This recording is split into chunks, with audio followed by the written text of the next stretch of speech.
श्री सुनील पटले, please समोर या. तर हॅलो. तर मी आता आपल्या या डेअरी सेशनच्या शेवटी श्री सुनील पटले यांना बोलवलंय. कारण यांनी याचे भाऊ जे आहे हे अमेरिकेत आहे. दोघंही नवरा बायको ते अमेरिकेत होते आणि अमेरिकेत इंजिनियर होते. तो पगार सोडून ते इथं आले आणि मला 3 वर्षापूर्वी ते भेटले की आम्हाला हा डेअरीचा व्यवसाय सुरू करायचा आहे. तर अतिशय सुरेख त्यांनी तिथे डेअरी व्यवसाय सुरू केलेला आहे. यांच्याकडे सध्या 50 म्हशी आहेत आणि सर्व आम्ही या म्हशी हरियाणातून आणलेल्या आहेत. म्हणजे प्युअर मुर्रा. आणि तुम्ही जो रेडा जिकडे जर पशुधनात पाहिला असेल तो सुद्धा त्यांच्याकडचा रेडा आहे. आपला विदर्भाचा युवराज म्हणाला त्याला काही कमी नाही आहे. म्हणजे आपल्या विदर्भाचा युवराज आहे तो. सर्वांनी पशुधनात तो पाहावा. मी आता याच्यामध्ये बोलावलं आहे की जनरली ज्या मोठ्या प्रमाणाच्या डेअरी सुरू झालेल्या आपल्या इथं, तुम्ही आता माई डेअरीचं नाव ऐकलं असेल. करोडो रुपये इन्व्हेस्टमेंट केलं. आज अशी आहे त्याची परिस्थिती 3 वर्षात की पगार झाला त्याच्यावर पैसा नाहीये. आता या व्यवसायात कसं आहे की जो माणूस 5 वर्ष तग धरतो तोच सक्सेस होतो. हे आयटी सेक्टर नाही आहे. आयटी सेक्टरमध्ये काय ते झटपट पैसा. याच्यात फायदा कधी होईल तुमचा? 3 वर्षानंतर ज्या तुमच्या पहिल्या वर्षी कालोडी जणल्या कालोडी झाल्या त्या कालोडी वयात येऊन त्या गाभण होईल तेव्हा तुमच्याकडे 50 म्हशी मागं 25 दुसऱ्या कालोडी तयार होईल ज्याची किंमत 25 लाख आहे. म्हणून कालवडी जगवा. आणि ते यांच्याकडे केलं आम्ही. 2-2.5 वर्षाच्या कालवडी म्हशीच्या गाभण झालेल्या आहे. आता मीच न बोलता त्यालाच मी बोलायला होतो. सुनील पटले, बताओ आप हिंदी.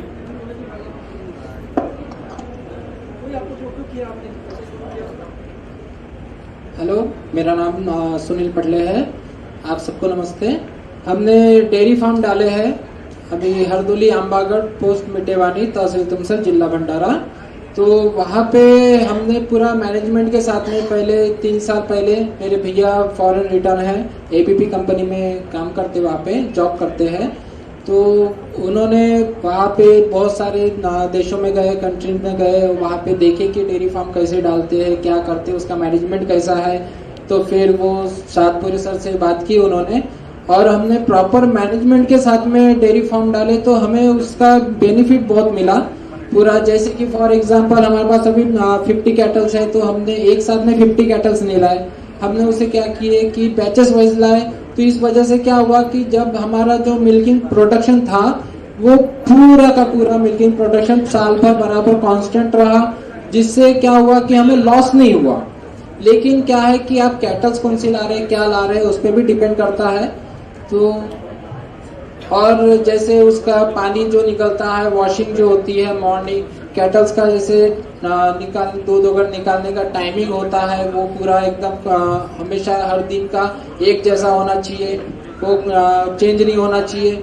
और कोई भी कैटल्स है जैसे भैंसी है, आपका बफेलो जो भी है, तो कैटल्स का प्रॉपर मैनेजमेंट, उसको मेडिसिन जो देते हैं और जिस दिन मेडिसिन देते हैं उस दिन का दूध का उसका यूज कैसा करना, क्या करना, वो पूरा प्रॉपर हमने उसको रीड किया, पूरा देखा. उसके बाद हमने अपना डेयरी फार्म डाला है.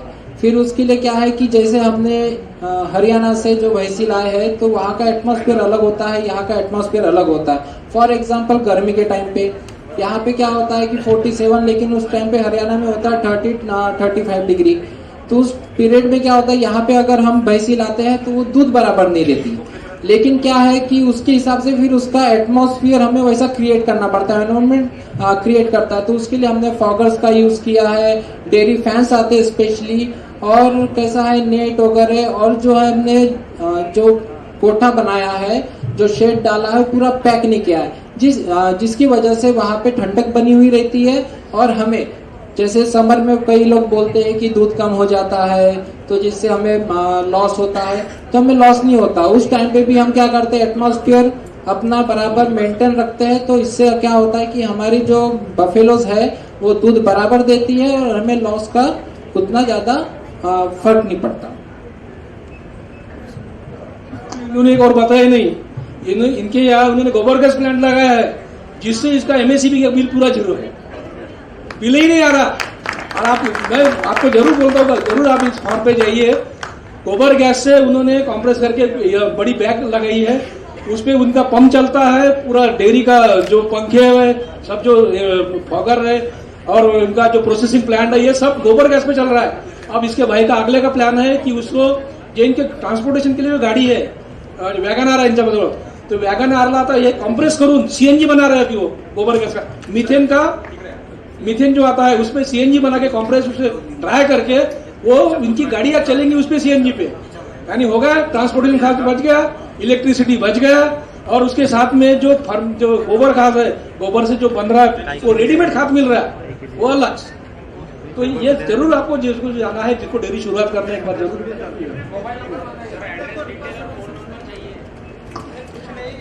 मोबाइल नंबर लिख लीजिए 77769 11140।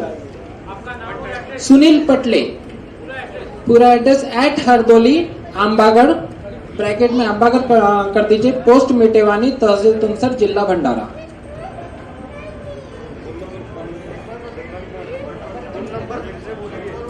ट्रिपल 769 11140। एड्रेस @हरदोली, ब्रैकेट में आंबागढ़ कर दीजिएगा, पोस्ट मिटेवानी, तहसील तुमसर, जिला भंडारा। मिल जाएगा, आप गूगल पे सर्च कर लीजिएगा हरदोली फार्म प्राइवेट लिमिटेड, वो आपको बता देंगे।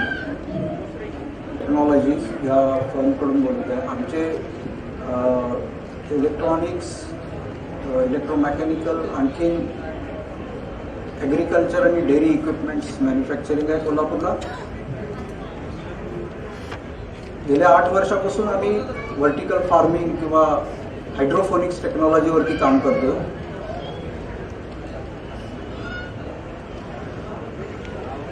हायड्रोफोनिक्स आणखीन सॉइल फार्मिंग,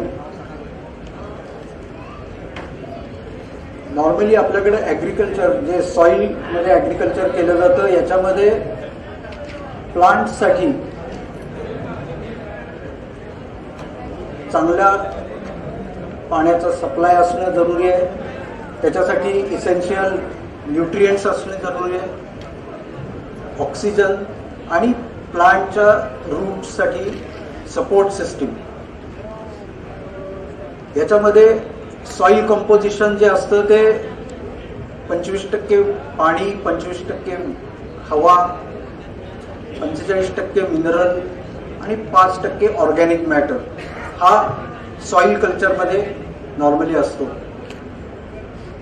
आपल्याकडं जे सॉइल कल्चर किंवा ॲग्रिकल्चर जे केलं जातं याच्यामध्ये लँड प्रिपरेशन जे आहे हे एक लेबरस जॉब आहे।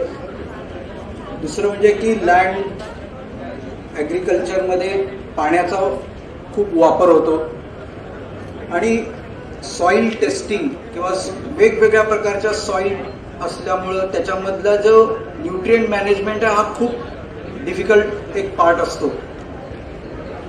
त्यानंतर जमिनीमधून पेस्ट आणि डिसीज हे खूप फास्ट स्प्रेड होतात। वीडिंग हा एक खूप मोठा प्रॉब्लेम सॉइल ॲग्रिकल्चरमध्ये आहे। फर्टिलायझर्सचा जो वापर होतो तो आपण अगदी ड्रीप किंवा कुठल्याही पद्धतीने ज्यावेळी करतो त्यावेळी सुद्धा तो एक्सेसिव्ह किंवा नॉन प्रोडक्टिव्ह हा खूप होत असतो, जो सॉइलमध्ये प्रेझेंट आहे किंवा नाही आहे हे माहीत नसताना देखील आपण त्याच्यामध्ये पेस्ट फर्टिलायझर्सचा जो वापर करतो याच्यामुळं जी सॉइल असते ती खूप सॉल्टी होते आणि नंतर खूप प्रॉब्लेम्स चालू होतात त्याच्यामध्ये। आणि ह्या सगळ्या गोष्टीचा परिणाम म्हणजे त्याचं जे शेतीतलं आपलं उत्पादन आहे, यील्ड आहे, हे खूप कमी होत जातं। हायड्रोपोनिक्स म्हणजे काय की हायड्रोपोनिक्स ही पाण्यावरची शेती आपण म्हणू शकतो, ज्या पाण्यामध्ये न्यूट्रिएंट्स, मिनरल सोल्युशन असतं आणि याच्यामध्ये माती ही कुठेही वापरली जात नाही। आपल्याकडं आपण जर हिस्ट्री पाहिली तर एन्शंट वर्ल्ड्समध्ये जे काय बेबीलॉन वर्ल्ड किंवा अशा खूप जगामध्ये अशा आपल्याला उदाहरण देता येतील की ज्याच्यामध्ये हायड्रोफोनिक्सचा वापर हा खूप हजारो वर्षापासून केला जात होता। या ज्या हँगिंग गार्डन्स किंवा पूर्वी छतावरती शेती जी केली जायची हा सगळा एक हायड्रोफोनिक्सचाच प्रकार होता।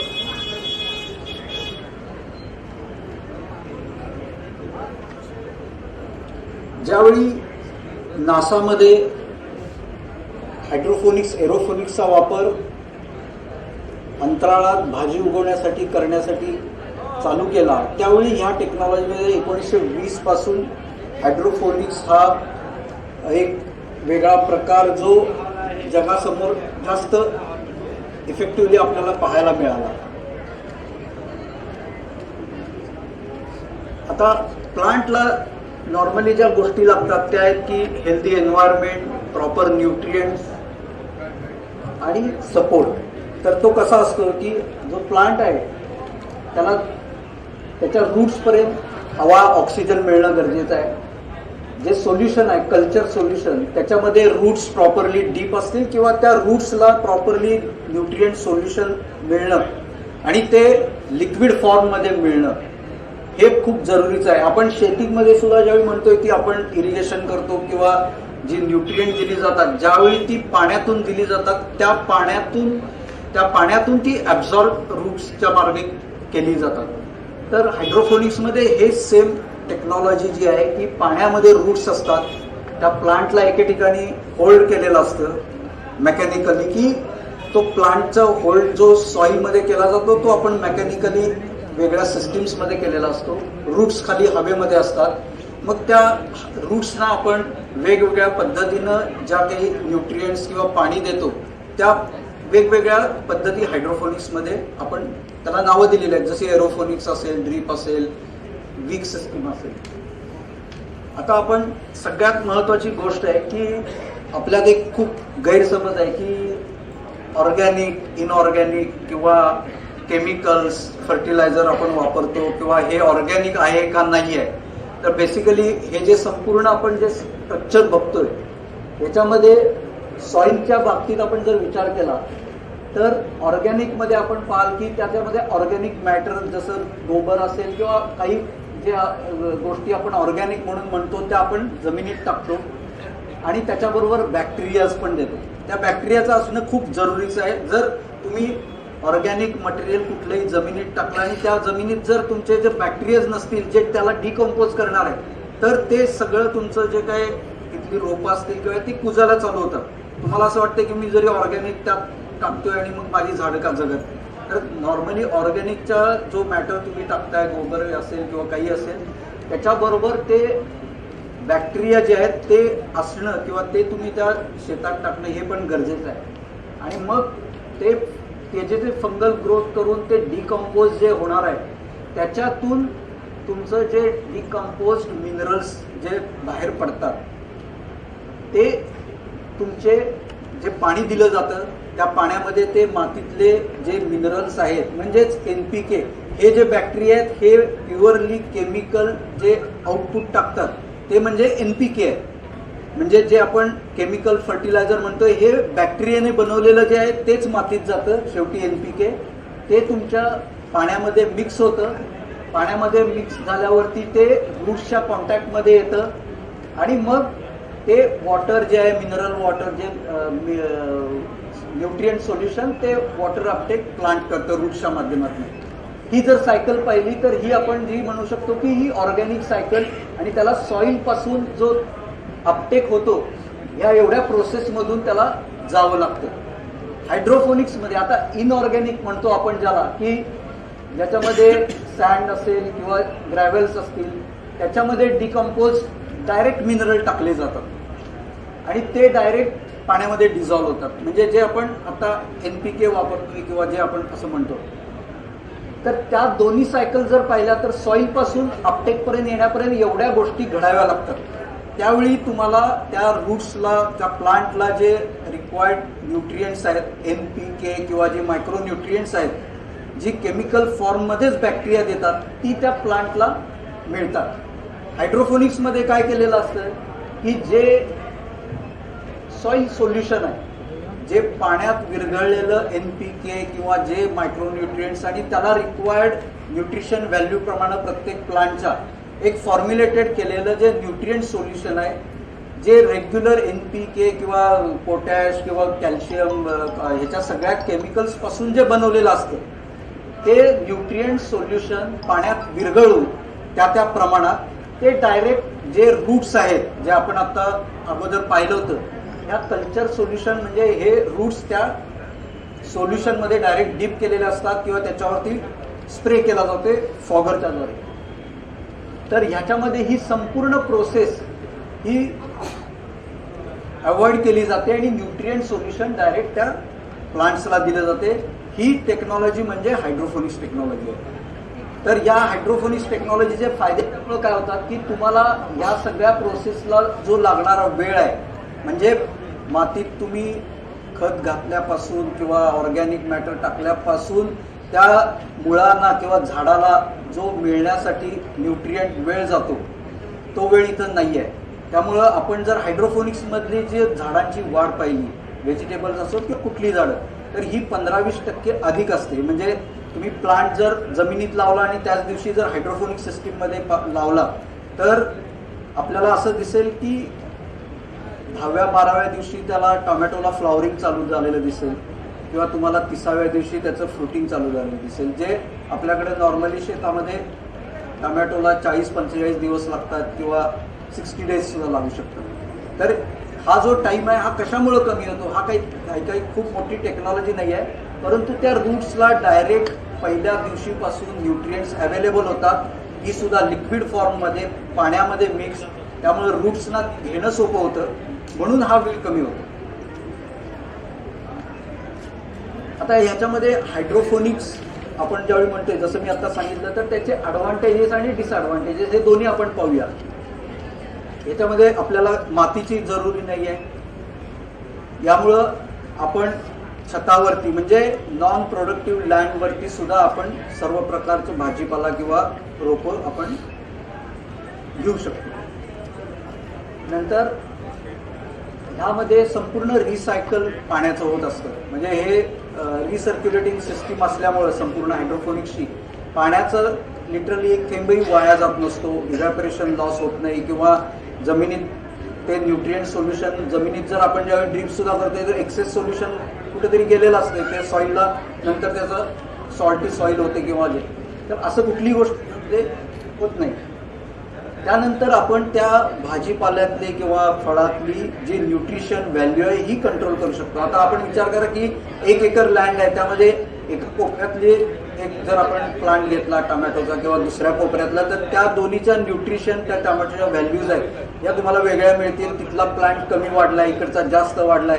ह्या सगळ्या ज्या व्हेरिएशन्स आहेत ह्या जर आपण बघितल्या तर या हायड्रोफोनिक्समध्ये आपल्याला दिसणार नाही, कारण सेम न्यूट्रिएंट सोल्युशन त्या टँकमधून कम्प्लीट रिसर्क्युलेट त्या टोटल प्रोजेक्ट्समध्ये होऊन परत रिसायकल होत असतं. त्यामुळे प्रत्येक प्लांटला त्या न्यूट्रिशन व्हॅल्यू इक्वल मिळत असतं. याच्यामध्ये एन्व्हायरमेंटमध्ये आपल्याला असं जाणवेल की न्यूट्रिएंट म्हणजे आपण जसं म्हणतोय की सॉईल खराब झाली, खूप सॉल्टी झाली, अशा प्रकारचे कुठलेही याच्यामध्ये प्रॉब्लेम्स येत नाही.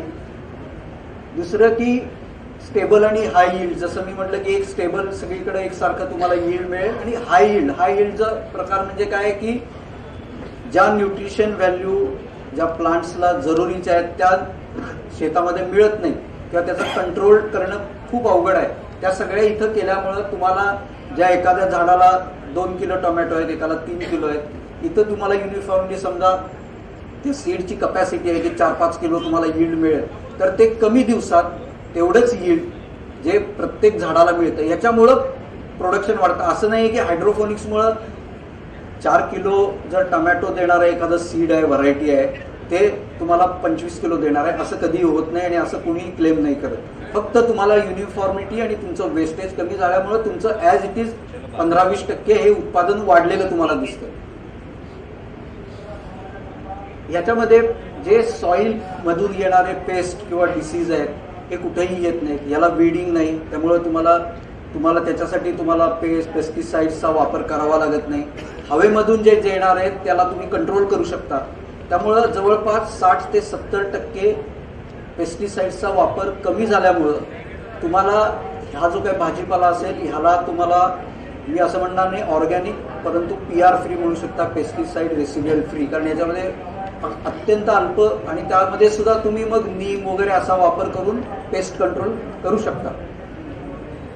याच्यामध्ये हार्वेस्टिंग हे पद्धत सोपी आहे, कारण टेबल लेवलला किंवा सगळ्या ज्या सिस्टीम आता आपण नंतर पाहणार आहे याच्यामध्ये जसं आपण जमिनीमध्ये बसून काम करतोय किंवा नांगरणी केली, विडिंग केले, ह्या सगळ्या ज्या लेबर जॉब आहेत हे हायड्रोफोनिक्समध्ये नाहीत. त्यामुळे याच्यामध्ये खूप कमी लेबर लागतं.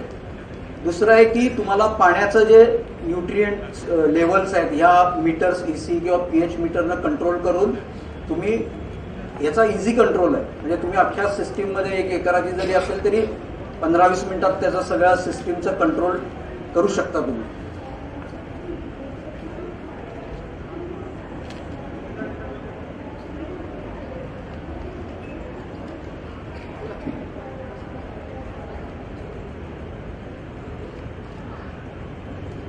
दुसरी गोष्ट आहे की हायड्रोफोनिक्समध्ये ज्यावेळी आपण सिस्टीम्सचा विचार करतोय तर पर एकर यील्ड ज्यावेळी वाढलं म्हणतोय तर त्यामध्ये आपण व्हर्टिकली ग्रो करू शकतो. आता आपण जर लेट्यूस किंवा पालक याचा जर किंवा कोथिंबीर वापर केला तर जेवढी शेतात लावतो त्याच्यापेक्षा आपण ती व्हर्टिकली लावू शकतो हे छोटे प्लांट्स, ज्यामुळं तुम्ही 4-5 त्याच एरियामध्ये म्हणजे 1 एकरमध्ये तुम्ही 5 एकरचं 10 एकरचं प्रोडक्शन घेऊ शकता.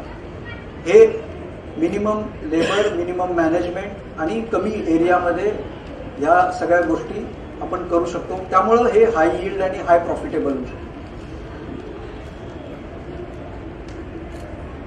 आता याच्यामध्ये आपण ज्या टेक्निक्स आहेत हायड्रोफोनिक्समध्ये मेनली हे स्टॅटिक सोल्युशन कल्चर किंवा कंटिन्युअस फ्लो, एरोफोनिक्स आणि मीडिया कल्चर. मीडिया म्हणजे आपण कोकोपीट, रॉकवूल, परलाईट यासारखे एक मीडिया वापरतो सॉइलच्या आत.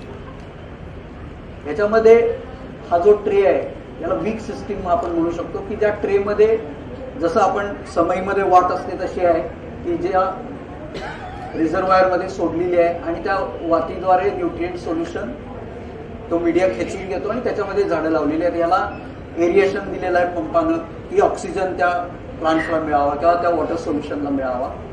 ही एक अगदी सोपी पद्धत जी वीक सिस्टीम ज्याला म्हटलं जाते ही एक हायड्रोफोनिक्सचाच भाग आहे.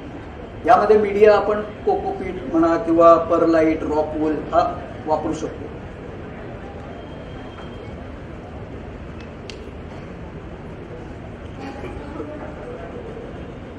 याच्यामध्ये दुसरी आहे की फ्लोटिंग, याला इबीवे फ्लो किंवा फ्लोटिंग म्हणतात की ज्याच्यामध्ये प्लांट्स पाण्याच्या वरती म्हणजे सपोर्ट केलेले असतात एखाद्या प्लॅटफॉर्ममध्ये आणि त्याचे जे रूट्स आहेत ते फक्त डायरेक्ट त्या न्यूट्रिएंटच्या सोल्युशनमध्ये जातात आणि त्याला एरिएशन दिलेलं असते की एअर पंपनं ते ऑक्सिजनेट केलेले असते.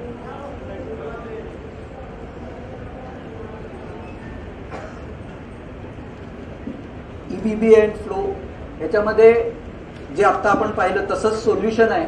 हे सोल्युशनची लेवल वाढवली जाते आणि कमी केली जाते. म्हणजे ते एकदा रूटला टच होतात परत खाली येतात, त्यामुळे ते रूट्स ऑक्सिजन घेतात परत ते न्यूट्रिएंट सोल्युशन घेत असतात.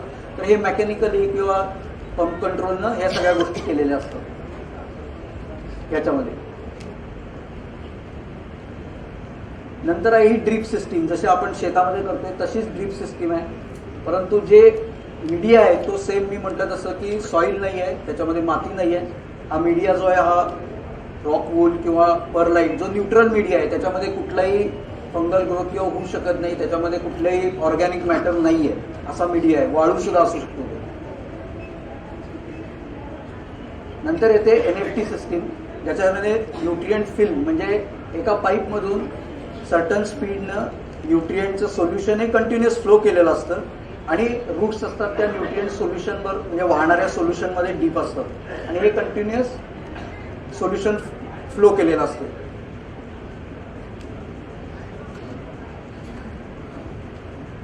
याच्यानंतर येतं की एरोफोनिक्स.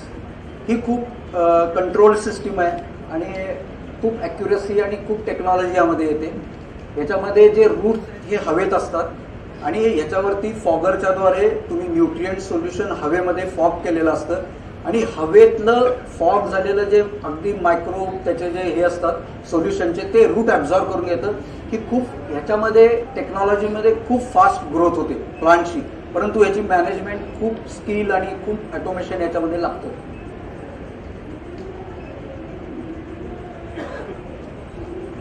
आता याच्यामध्ये ह्या ज्या सिस्टीम्स आम्ही दाखवल्यात की याच्यामध्ये हे फ्रेंड्स जे म्हटले की NFT सिस्टीम त्याच्यामध्ये कुठल्या कुठल्या आपण भाजीपाला घेऊ शकतो हे दाखवलेलं आहे. या वेगवेगळ्या सिस्टीम्स आहेत. याच फ्लॅट करू शकतो, व्हर्टिकल करू शकतो, वॉल्स करू शकतो त्याच्यावरती. किंवा या टॉवर्स आहेत की एका स्क्वेअर फूटमध्ये आपण 100 झाडं किंवा 100 व्हेजिटेबल्स लावू शकतो.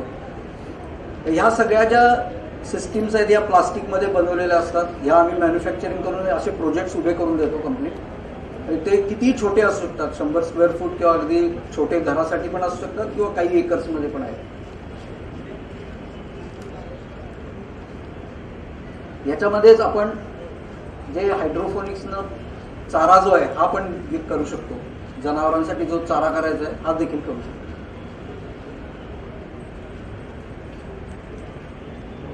हे जे सिस्टीम आहे ही रूफटॉप वरती एक 10,000 स्क्वेअर फूटची आहे, जिथं कॅप्सिकम दिल्लीमध्ये, टमॅटो हे सगळे आता ग्रो करतोय आम्ही.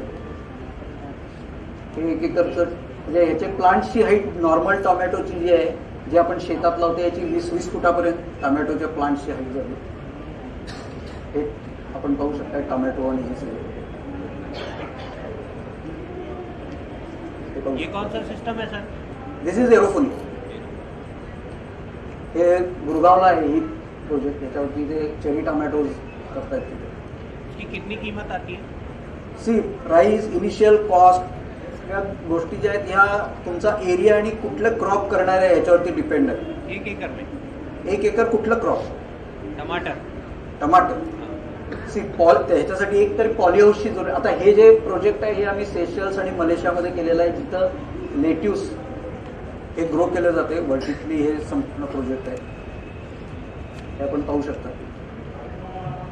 यानंतर प्रकार येते की आर्टिफिशियल लाइटिंग मध्ये सुद्धा आपल्याला करता येऊ शकेल. ज्या आपल्याकडे जागा नाही आहे, एखादी बिल्डिंग आहे तर त्याच्यामध्ये आपण या रॅक सिस्टीम मध्ये आर्टिफिशियल लाईट्स LED देऊन त्याच्यावरती आपण ग्रो करू शकतो. या NFT सिस्टीम्स किंवा त्या वीक पॉट सिस्टीम्स आहेत. याच्यामध्ये आपण पाहू शकता की हे आता हैदराबादमध्ये चालू आहे ही सिस्टीम.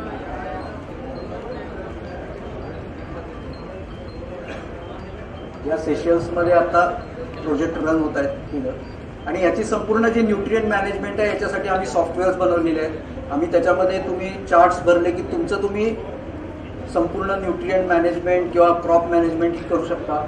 या प्रोजेक्टवरती तुम्ही स्वतः न्यूट्रिएंट्स बनवून किंवा त्याचं फॉर्म्युलेशन करून आपण ते करू शकतो. हे वॉल्सवरती करू शकता तुम्ही या सिस्टीम्स. म्हणजे ग्रीन वॉल आपण म्हणतो, याच्यामध्ये तुम्ही व्हेजिटेबल्स पण करू शकाल आणि ऑर्नामेंटल प्लांट्स पण करू शकता.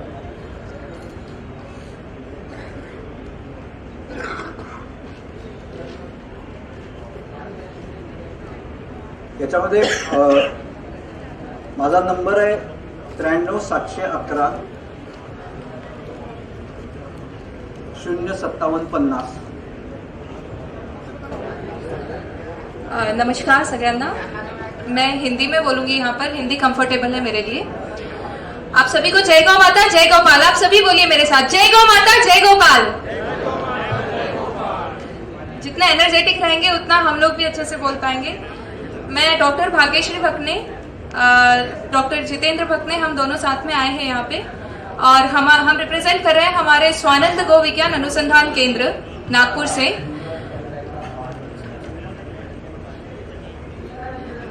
स्वानंद गो विज्ञान अनुसंधान केंद्र जितेंद्र भकने और मैं भाग्यश्री भकने, हम दोनों ने मिलकर शुरू किया.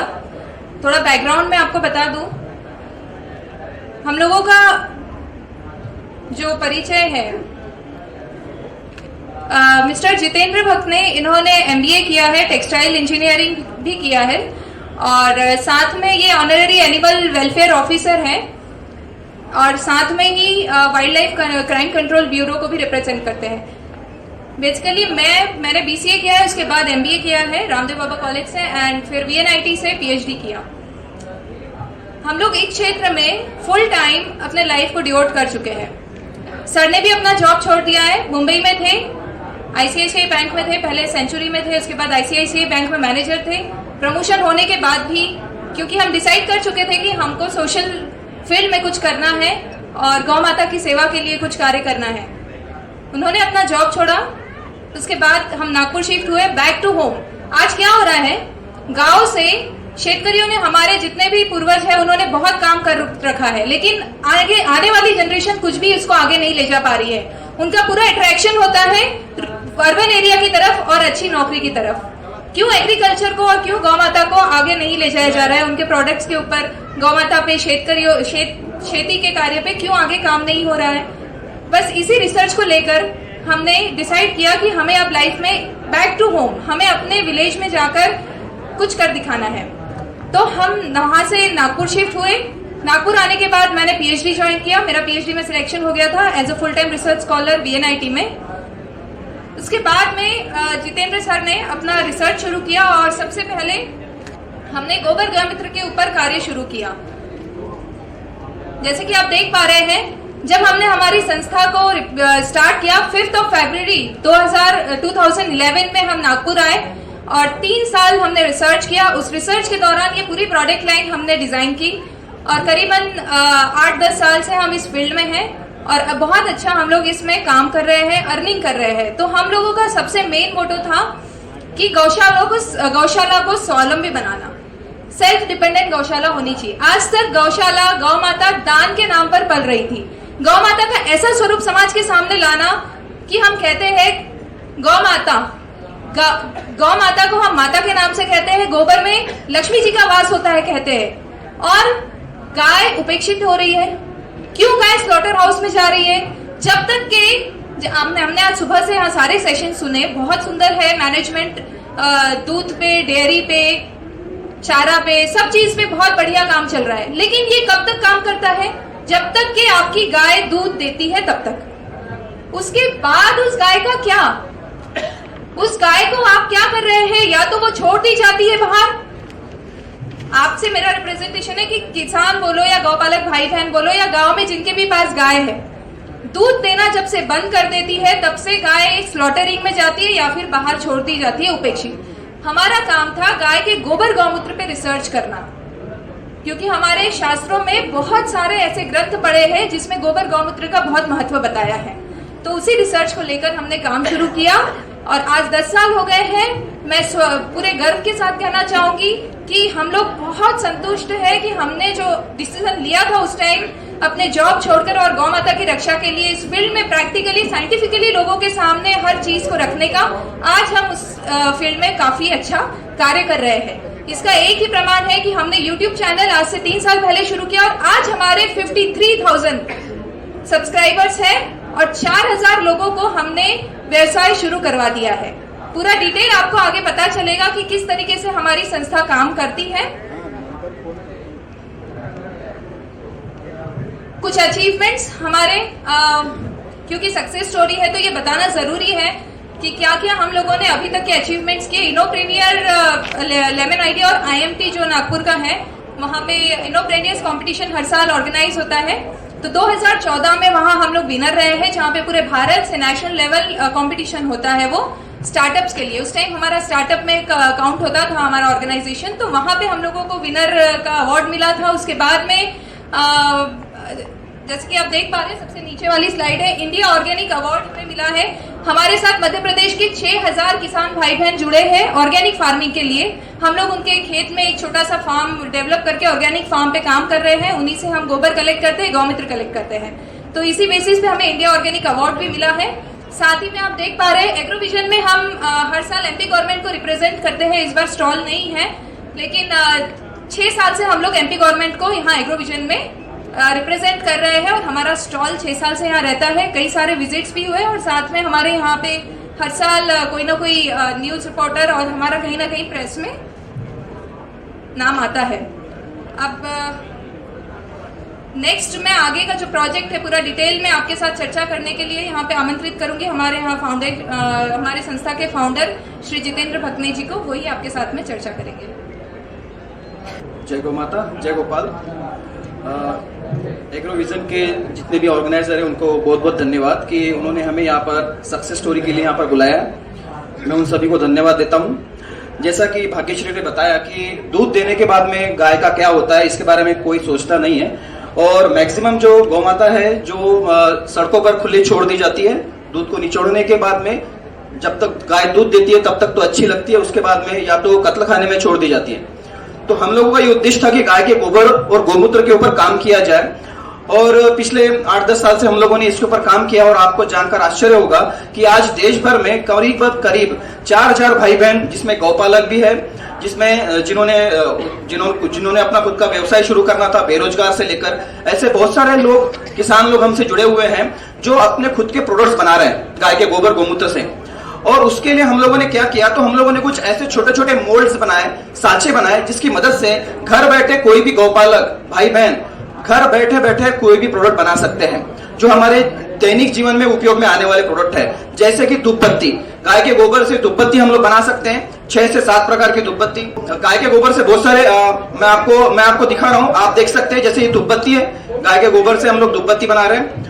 और ये धूपबत्ती बनाने के बाद में स्टैंड, ये भी गाय के गोबर से बनाया हुआ है, जिसमें कि धूपबत्ती को रखकर आप जला सकते हैं। क्योंकि आधा इंच की धूपबत्ती होती है, उसको मार्केट में धूपबत्ती स्टैंड अवेलेबल नहीं था, तो ये हम लोगों ने धूपबत्ती का स्टैंड बनाया। ये आप दिए देख सकते हैं, गाय के गोबर से दिए बनाए। इस दिए को बनाने के लिए भी हम लोगों ने मोल्ड बनाए हैं, जिससे कि आप काफी घर बैठे बैठे दिए बना सकते हैं, उसको कलर कर सकते हैं। आगे मैं आपको दिखाऊंगा कि छत्तीसगढ़ गवर्नमेंट के साथ में हम लोगों ने मिलकर एज ए रिसोर्स पर्सन उन्होंने मुझे अपॉइंट किया और हम लोगों ने मिलकर इस बार करोड़ों की संख्या में छत्तीसगढ़ गवर्नमेंट के साथ में मिलकर ये सारे के सारे उत्पाद बेचे। जैसे ये साम्रानी कप, ये भी आप गाय के गोबर से बना सकते हैं। ये शुभ लाभ आप देख रहे हैं, ये जितनी भी प्रोडक्ट आप देख रहे हैं, गाय के गोबर के कंडे, ये राखियां जो हम लोगों ने इस बार बनाई, इसके भी मोल्ड हम लोगों ने साँचे बनाए हैं कि घर बैठे आप राखियां भी बना सकते हैं। ये सजावट का सामान, क्योंकि घर में अगर हम लोग गाय के गोबर का ज्यादा से ज्यादा उपयोग करते हैं तो गोबर के अंदर रेडिएशन को सोखने की अद्भुत क्षमता होती है, इलेक्ट्रोमैग्नेटिक फील्ड को गोबर सोख लेता है। तो इस प्रकार से जैसे ये राखी के लिए और कार हैंगिंग के लिए, किचन के लिए गणेश जी हम लोग बना रहे हैं। ये डैशबोर्ड में रखने के लिए ये गणेश जी आप उपयोग करते हैं।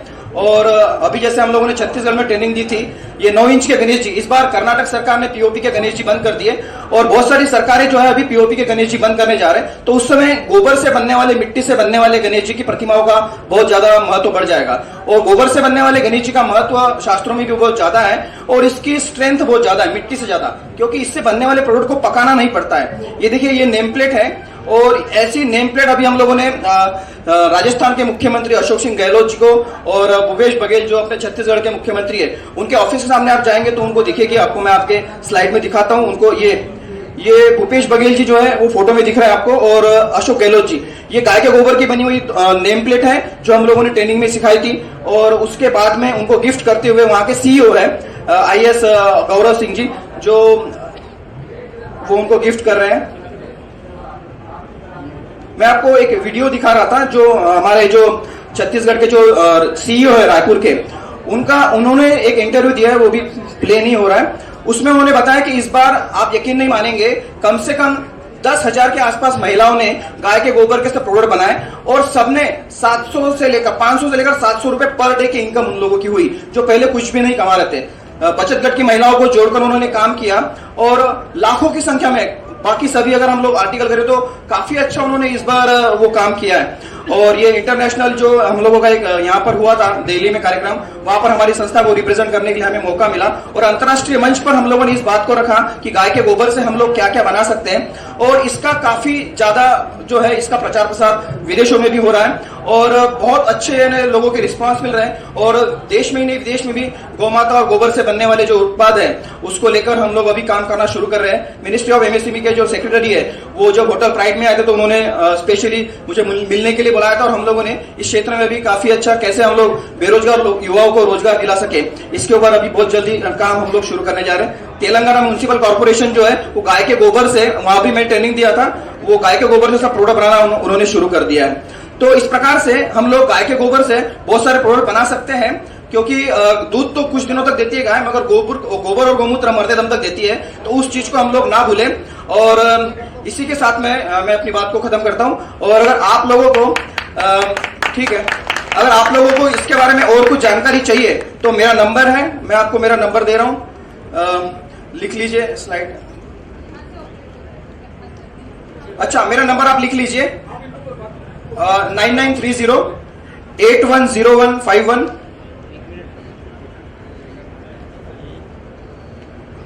ये 9930810151 ये मेरा कॉलिंग नंबर भी है, व्हाट्सएप नंबर भी है। आपको किसी प्रकार का भी अगर कोई जानकारी चाहिए, और हमारी गौशाला में हर महीने हम लोग ट्रेनिंग भी देते हैं 5 दिन की।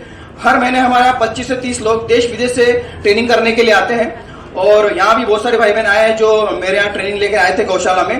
तो अगर आपको ट्रेनिंग भी करना है तो 5 दिन की ट्रेनिंग हम लोग देते हैं, जिसमें सारे प्रोडक्ट हम लोग बनाना सिखाते हैं और गौ माताओं को और गौशाला को कैसे स्वावलंबी बनाया जाए इसके ऊपर हम लोगों का पूरा फोकस होता है। तो अगर आप ट्रेनिंग भी करना चाहते हैं तो आप हमसे संपर्क कर सकते हैं। जय गौ माता, जय गोपाल।